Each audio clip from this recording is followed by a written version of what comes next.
యుద్ధం అంటే సైనికులు, బుల్లెట్లు, మిసైళ్లు మాత్రమే కాదు. ఆ మాటకొస్తే ఒక్క బొట్టు రక్తం చిందించకుండానే, ఒక్క బుల్లెట్టు పేలకుండానే ఎనిమి అంతు చూడొచ్చు. శత్రువు ఆర్థిక వ్యవస్థపై సరైన నిర్ణయంతో కొట్టే దెబ్బ ఆ దేశాన్ని పాతాళానికి తొక్కేస్తుంది. చాలా కాలంగా అమెరికా, చైనా మధ్య అలాంటి కంటికి కనిపించని యుద్ధమే జరుగుతుంది. ఆ యుద్ధం బైడెన్ సర్కార్ తీసుకున్న డేరింగ్ డెసిషన్తో మరింత ముదిరింది. చైనా నుంచి దిగుమతి చేసుకునే వస్తువులపై 100% పన్ను అస్త్రాన్ని సంధించారు అగ్రరాజ్య అధ్యక్షుడు. ఈ నిర్ణయమే ఆ రెండు దేశాల ట్రేడ్ వార్ను నెక్స్ట్ లెవెల్కు తీసుకెళ్తోంది. ఇంతకు అగ్రరాజ్యాల మధ్య అసలు ఏం జరుగుతోంది? వాణిజ్య యుద్ధంలో రియల్ వార్కు మించిన ఆ వ్యూహాలేంటి? అమెరికా, చైనా మధ్య మళ్లీ వాణిజ్య యుద్ధం మొదలైందా? చైనా వస్తువులపై 100% పన్ను నిర్ణయం అందుకేనా? బైడెన్ సర్కార్కు డ్రాగన్ కంట్రీ ఇవ్వబోతున్న షాక్ ఏంటి? A lot of time with Xi Jinping. Early on, I told him, he said, why am I being unfair with China? Not unfair. I said, look, we'll play by the same rules if you want.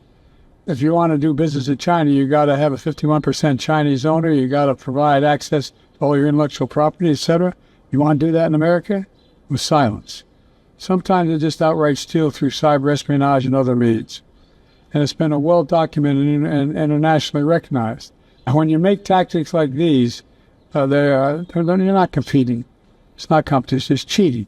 America, China trade వార్లో అగ్రరాజ్యం అధినేత సంచలన ప్రకటన ఇదే. China నుంచి దిగుమతి చేసుకునే వస్తువులపై 100% వరకు పన్ను విధిస్తున్నట్టు బైడెన్ ప్రకటించారు. ఎలక్ట్రిక్ వాహనాలు, బ్యాటరీలు, స్టీల్, సోలార్ సెల్స్, అల్యూమినియంపై భారీ సుంకాలు విధించారు. దీంతో పాటు చైనా నుంచి దిగుమతి చేసుకునే ఎలక్ట్రిక్ వాహనాలపై 100%, సెమీ కండక్టర్లపై 50%, బ్యాటరీలపై 25%, స్టీల్, అల్యూమినియంపై 25%, సోలార్ ప్యానెల్స్ పై 50% పన్ను విధించింది.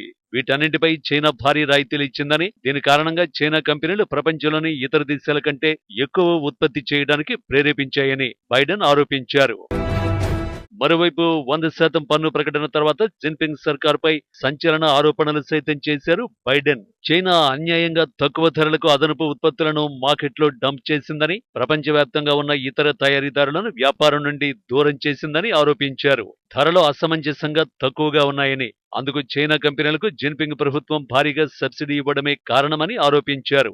ఆర్థిక వ్యవస్థలోని కీలక రంగాలపై తాను ప్రకటించిన కొత్త టారిఫ్లు అన్యాయమైన వాణిజ్య పద్ధతుల వల్ల అమెరికన్ కార్మికులు వెనక్కి తగ్గకుండా ఉండేలా చూస్తాయనేది బైడెన్ మాట. అమెరికన్ కంపెనీలు ఎలక్ట్రిక్ వాహనాలు, వాటి బ్యాటరీల్లో బిలియన్ల డాలర్ల పెట్టుబడులు పెడుతున్నాయి. చైనా విధానంపై బైడెన్ అమెరికా మాజీ ప్రెసిడెంట్ డొనాల్డ్ ట్రంప్ను కూడా విమర్శించారు. నిజానికి అమెరికా, చైనా మధ్య వాణిజ్య యుద్ధం కొత్త కాదు. అమెరికా అధిక పన్నుల పేరిట బీజింగ్ను రెచ్చగొట్టడం, దానికి కౌంటర్ గా జిన్పింగ్ సర్కారు సైతం అలాంటి నిర్ణయాలు తీసుకోవడం ఏళ్లుగా జరుగుతున్నదే. అలాంటి వాణిజ్య యుద్ధాల్లో సెమీ కండక్టర్ చిప్ వారు ప్రధానమైంది. ప్రస్తుతం ప్రపంచాన్ని నడిపిస్తోంది ఈ సెమీ కండక్టర్ చిప్పులే. అరచేతిలో ప్రపంచాన్ని చూపిస్తున్న స్మార్ట్ ఫోన్ల నుంచి రక్షణ రంగంలో ఉపయోగించే అత్యాధునిక పరికరాల వరకు దేనికైనా ఇవే ప్రాణం. అయితే వీటిని అన్ని దేశాలు ఉత్పత్తి చేయలేవు. చిప్స్ తయారీ రంగంలో అన్ని దేశాలు లేవు. అత్యాధునిక సాంకేతిక పరిజ్ఞానంతో పాటు సెమీ కండక్టర్స్ తయారు చేయడానికి కావలసిన ఖనిజాలు అందుబాటులో ఉంటేనే చిప్స్ ఉత్పత్తి సాధ్యమవుతుంది. ప్రపంచవ్యాప్తంగా 5 దేశాలు మాత్రమే సెమీ కండక్టర్ల తయారీలో ఉన్నాయి. తైవాన్, దక్షిణ కొరియా, జపాన్, అమెరికా, చైనా. ఈ 5 దేశాలు మాత్రమే సెమీ కండక్టర్ మ్యానుఫ్యాక్చరింగ్ లో కీ రోల్ ప్లే చేస్తున్నాయి. అయితే వీటిలో కూడా ఇప్పటికీ మొదటి స్థానం తైవాన్దే. మిగతా దేశాలు చిప్ తయారీకి కావలసిన సాంకేతిక పరిజ్ఞానం, ఖనిజాల కోసం అవి లభించే దేశాలపై ఆధారపడాల్సి వస్తుంది. ఇదే అమెరికా, చైనా మధ్య చిప్ వార్కు దారితీసింది. మరోవైపు సూపర్ పవర్ గా నిలిచే క్రమంలో ఎప్పటి నుంచో వాణిజ్య యుద్ధాన్ని కొనసాగిస్తున్న అమెరికా, చైనా సెమీ కండక్టర్ల తయారీ విషయంలోనూ ఎవరి ప్రయోజనాలు వాళ్ళు కాపాడుకునేందుకు ప్రతి వ్యూహాలు అమలు చేయడం మొదలుపెట్టాయి. చిప్ మ్యానుఫ్యాక్చరింగ్ హబ్ గా మారేందుకు చైనా చేస్తున్న ప్రయత్నాలు అడ్డుకునేందుకు అమెరికా 2022 అక్టోబర్లో కీలకమైన టెక్నాలజీ టూల్స్ ను చైనాకు ఎగుమతి చేయడం నిలిపేసింది. చిప్స్, సెమీ కండక్టర్ల తయారీకి అవసరమైన సాంకేతికతను చైనాకు చేరకుండా అడ్డుకుంది.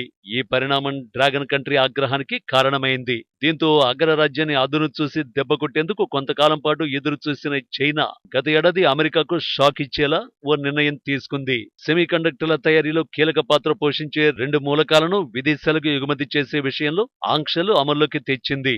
ఈ పరిణామం అగ్రరాజ్యం అమెరికాకు దిమ్మ తిరిగే కౌంటర్ గా చైనా భావించింది. జాతీయ భద్రతా పరిరక్షణలో వార్లో భాగంగా 2023 జూలై 3 నుంచి గాలియం, జర్మేనియం అనే 2 మెటల్స్ ఎగుమతిపై ఆంక్షలు విధిస్తున్నట్టు డ్రాగన్ కంట్రీ ప్రకటించింది. ఈ 2 మూలకాలను ఇకపై చైనా సరిహద్దులు దాటించాలంటే ఎగుమతిదారులకు ఖచ్చితంగా లైసెన్స్ ఉండాలి. ఏ దేశంలో ఎవరికి అమ్ముతున్నారనే విషయాలను కూడా ముందే చెప్పాలి. ఇక్కడే చైనా తెలివిగా వ్యవహరించింది. ఈ 2 మూలకాలను అమెరికా చిప్ మ్యానుఫ్యాక్చరింగ్ కంపెనీలకు చేరకుండా చేసేందుకు ఈ రూల్ తీసుకొచ్చింది. ఇవి అందుబాటులో లేకపోతే సెమీకండక్టర్ ఇండస్ట్రీ చాప చుట్టేయాల్సిందే. వాస్తవానికి సెమీకండక్టర్ చిప్స్ తయారీలో గాలియం, జర్మేనియంది కీలక పాత్ర. చిప్ల తయారీకి కావలసిన టెక్నాలజీ అందుబాటులో ఉన్న ఈ 2 మెటల్స్ లేకపోతే సెమీకండక్టర్ల ఇండస్ట్రీ తీవ్ర సంక్షోభాన్ని చూస్తుంది.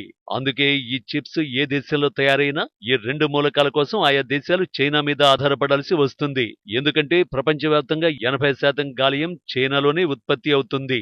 అలాగే 60% జర్మేనియం కూడా డ్రాగన్ నుంచే వస్తుంది. ఈ రెండింటినీ ఉత్పత్తి చేసే శక్తి సామర్థ్యాలు అమెరికా సహా అనేక దేశాలకు లేకపోవడంతో చైనా గేమ్ ప్లాన్ అమలు చేస్తోంది. ఇది జరిగిన ఇంతకాలం తర్వాత చైనా నుంచి దిగుమతి చేసుకునే వస్తువులపై అమెరికా 100% పన్ను ప్రకటన చేయడం, వాటిలో సెమీకండక్టర్లపై 50% పన్ను విధిస్తున్నట్టు ప్రకటించడం ఉత్కంఠ రేపుతోంది. చూస్తుంటే అగ్రరాజ్యాల మధ్య అసలైన ట్రేడ్ వార్ ఇప్పుడే మొదలైనట్టు కనిపిస్తోంది.